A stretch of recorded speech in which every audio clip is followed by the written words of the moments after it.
But then you go down the rabbit hole of like, okay, so if Fortnite is lore to Marvel, and if DC skins are in Fortnite, that means the Marvel DC multiverse is 100% a real thing. So the idea of a crossover could totally happen.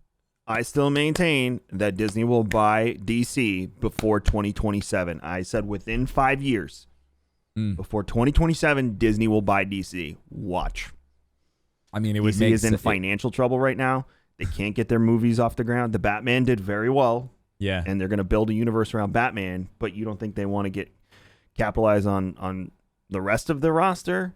Yeah. You know, you have a new Superman coming. Henry Cavill's like, oh, I want to play Superman again. They can't get their shit together. Yep. You know, you just squandered away Jason Momoa as Aquaman, which is one of the worst moves I've ever seen because you finally managed to make Aquaman cool and you screwed it up. Yeah. So Disney, I guarantee you Disney will buy DC before 2027. Somebody needs to. Warner Brothers screwing themselves.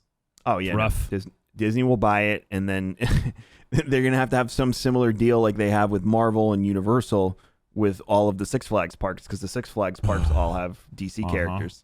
Yeah. But, man, can you imagine going out to Avengers Campus next to the Hall of Justice? That would be so cool. Yeah, like some superhero island or something where, you know, it's like...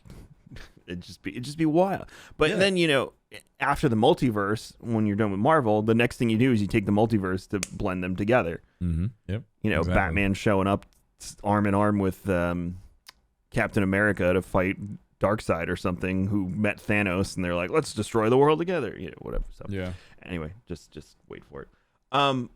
Yeah, so...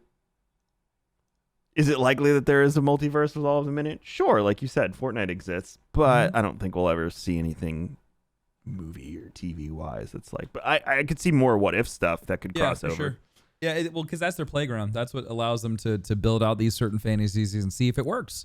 Yeah, I mean that's what Visions was too, and Visions season 2 is coming. I think it's the end of this year or early next year. It's awesome. I hope we get another like Ninth Jedi because it's so good. Yeah, Paul brought up the crossover comics. There was a few series of crossover comics. I forget who did them. There was a company that did them back in the day in the 90s.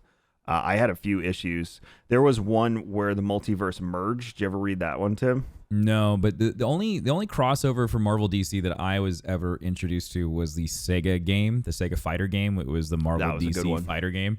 That was a fun game. And so that's how I actually learned about a lot of those characters, was by playing that video game. And now it's all like the DC characters show up in Mortal Kombat because of Injustice and vice versa. Yeah. But Amalgam Comics, thank you. That was who made them. I had 3 issues and one of the graphic novels from Amalgam.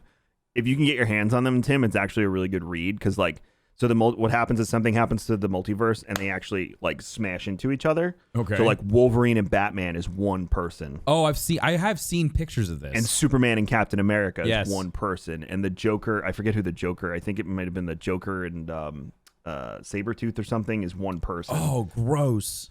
Yeah, it's pretty cool stuff. And just the images are well drawn and fun. It was the 90s at some point that it came out. 90s comics were like on a whole different level.